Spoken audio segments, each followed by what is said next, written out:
Have a sense, if we imagine the kind of world we would face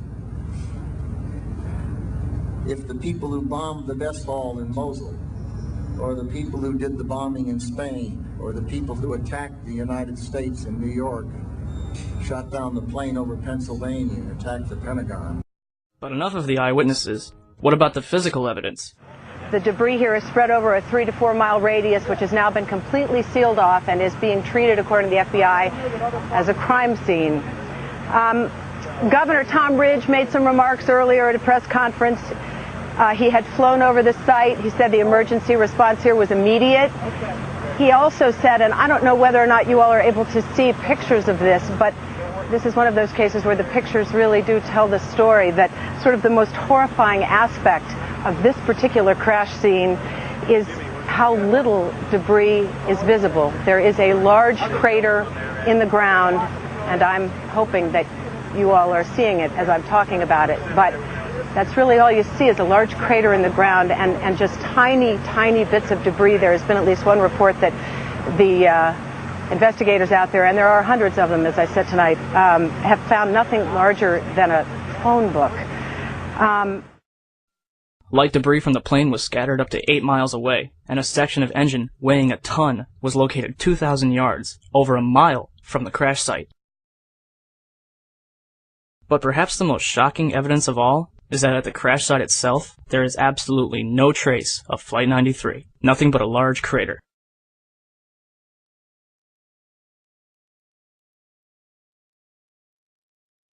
Fox News interviews a photographer live at the Shanksville crash site. I want to get quickly to Chris Kanicki. He's a photographer with the Pittsburgh affiliate of Fox affiliate.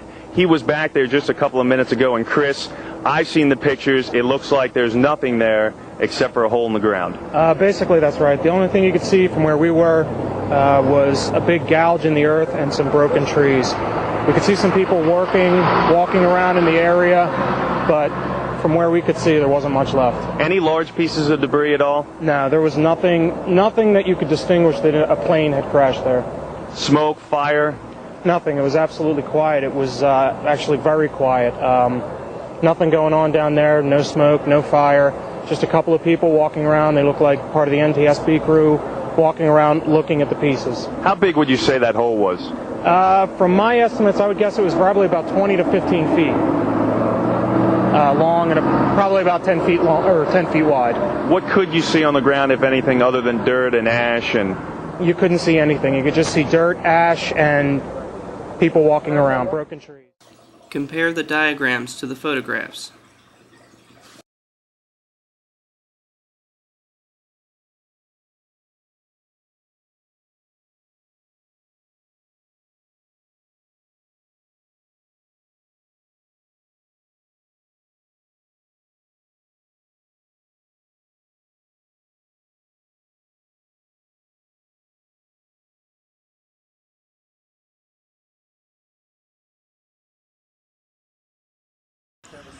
Ha ha ha ha ha ha, somebody's going to prison, somebody's going to prison, Rummy's going to prison, ha ha ha ha ha ha. People who did the bombing in Spain, or the people who attacked the United States in New York, shot down the plane over Pennsylvania and attacked the Pentagon. Hey, have you ever wondered what the government has done with all that evidence they collected from the crash scene?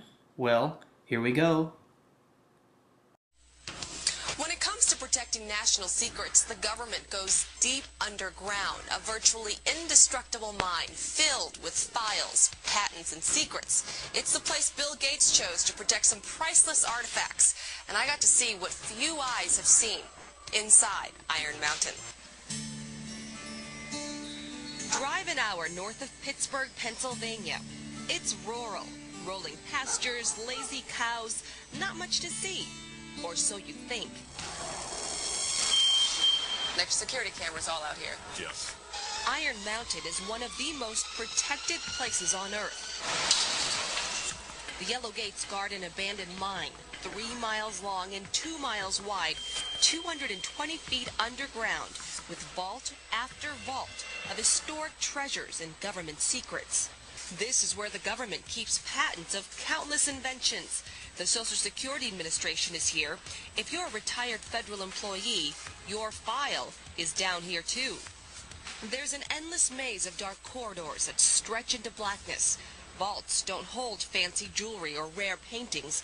Vice President Chuck Dowdy tells me it needs to be worth a whole lot more.